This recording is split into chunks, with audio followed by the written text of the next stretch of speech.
Well, Bungie was back today with their latest ViDoc talking all about the Witch Queen, and it's always an exciting time when the new ViDoc comes out as we're all at peak hype for the new DLC, and in this case it's the Witch Queen expansion arriving in just about 2 weeks' time. Well, today I'm going to round up all the info from the ViDoc and break down any smaller details that you may have missed. Well, if you're new around here or find this useful, don't forget to hit that subscribe button down below for all the latest Destiny 2 content and turn on notifications by hitting that bell.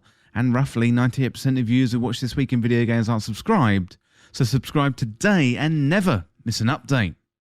And first of all, I would love for you to let me know in the comments what was your favourite part about that ViDoc. And if you somehow missed it, then I definitely recommend checking it out. But once you do, come back here and let me know your thoughts in the comments. Well, we kicked off the ViDoc with many members of the Bungie team talking about the Witch Queen, you know, how it's a story years in the making, how there's going to be plenty of surprises for us all throughout the campaign, and also throughout the next year of Destiny 2 content. Well, the Witch Queen is really only the start, as we've got seasons worth of content to come, and that's going to build on all of that. So Bungie calls this the beginning of the end for the Light and the Darkness saga, and this has all been building up for years and years. Well, Bungie revealed the name of Season 16, and it's going to be called Season of the Risen. So I'm guessing that alludes to the rising hive after Saffoon has stolen the light and then brings her army back to life. But with Bungie, you know, they always have double meanings of these kinds of things. So one improvement here we're going to see in the Witch Queen is the relationship between the season that accompanies the DLC release. So in the past, this has always been a weak season, so Season of Undying with Shadowkeep, Season of the Hunt with Beyond Light. You know, I've got higher hopes for Season of the Risen, and it looks like it's going to be Cabal themed, so we need Kaitel's help to strike against Saffoon and also the Lucent Brood.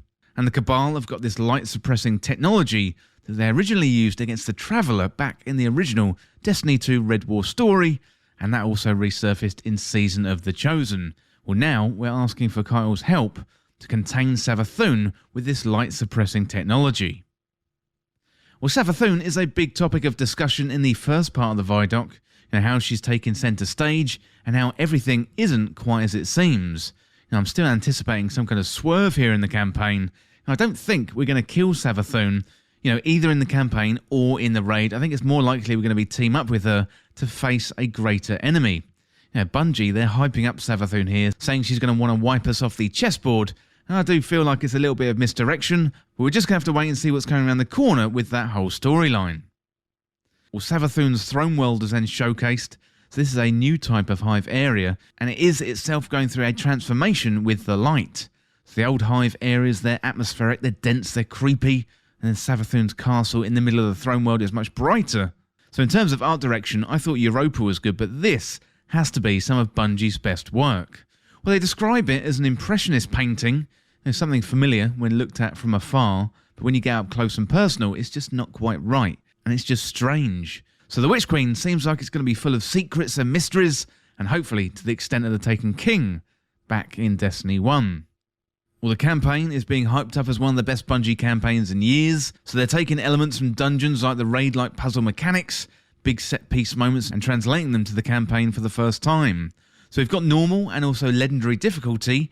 It sounds like it's going to be on par with Legend and Master Nightfalls and Lost Sectors, so we should definitely expect a big challenge going into the campaign. Now hopefully it's going to be really replayable too, and I also noticed there's double loot drops for the legendary mode. Well, the Lucent Brood look like they're going to be really tough, so we've got all the light subclasses with Arc, Void and Solar, so you've got Knights and Wizards wielding light abilities. This isn't obviously the first time we're fighting Lightbearers, you know, given we battle Guardians all the time in the Crucible, but this is the first time that we fight enemies with this kind of motivation. So the Hive, they're relentless in wanting to wipe us out. So we specifically saw an Arc Wizard, a Solar Acolyte and also a Void Knight, and they all look pretty nasty business. Plus you have to crush their ghost in your hands, and that's done by pressing your finisher button near a Hive Ghost. Well, Bungie then went into detail about the Glaive, so this one has 3 modes. It's a melee weapon, it's a shield, and also has projectiles too. So the Glaive for me is probably the part of the Witch Queen I put on the back burner the most. You know, given we've got the new story, the new campaign, Void 3.0, weapon crafting, you know, loads and loads of stuff to look forward to. I'd really kind of put the Glaive to the back of my mind, but this closer look at the Glaive got me really excited for that new archetype. hand in hand with the Glaive, we've got weapon crafting, and it sounds like we're going to craft our first Glaive in the campaign. Then this system is going to be rolled out across all weapons in time. Once we craft our first Glaive, then we're definitely going to want to craft the other weapons too. We're talking about weapons, there's loads of new weapons, so we've got 8 new exotics in total. So we've got the Osteostriga, that looks like a submachine gun version of Thorn. And to get the Osteostriga, you do have to pre-order, so that is a word of warning. Then we've got this Cabal launcher, and it looks like it's going to be the seasonal exotic for Season of the Risen, given the Cabal themes. And then we've got 3 exotic glaives, 1 for each class. So Bungie isn't giving away all the details here. Of course, we're going to get a raid exotic. By adding all of them up, if we're going to get 8 in total, we've still got 2 more to discover, or maybe even craft ourselves. Well, Bungie did mention an ancient weapon, so hopefully this is going to be something new, rather than a Destiny 1 weapon. So in total, there's going to be about 50 new weapons coming in the Witch Queen. So if you haven't cleared out your vault just yet, I would definitely recommend doing so before the 22nd of February.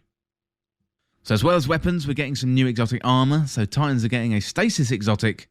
That's going to turn our rally barricade into stasis crystals. So the Warlock exotic is nicknamed the Devouring Rift Legs, and that basically combines the Empowering Rift and the Healing Rift at the same time, which sounds really, really, really good.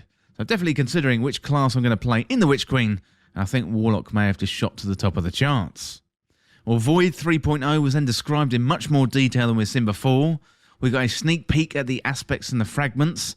So the Titan has this Void barricade, we slam it down with this huge shield, and then the Warlock's got this Void black hole, which drains life from enemies that you target. So hopefully it's going to be much better for aspects and fragments this time.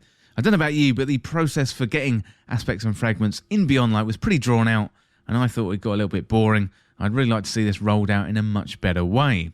Well, then we've also got the Arc and the Solar reworks coming too in future seasons. No news yet of timing. This is likely to be before the next DLC, Lightfall. So Bungie presentations like this are definitely like Christmas for Destiny fans. Really, really enjoyed it. I think there's loads to look forward to when it comes to the Witch Queen. I would love to hear your thoughts on the ViDoc, what you made of it. I'd love to hear what you liked and also what you still have questions about. Well, that is it for this look at the Destiny 2 Witch Queen ViDoc, the light in the darkness and the breakdown of all the details. And as always, thank you so much for watching. For more Destiny 2 content like this, hit that subscribe button down below and subscribe to This Week in Video Games. If you want to join the community, check out the Discord link in the description, or you can follow me on Twitter at TWIVG Podcast. If you enjoyed this video, found it useful, liking and sharing the video would really help me out. Otherwise, check out the other videos on the channel. Well, thanks again, and I'll see you soon.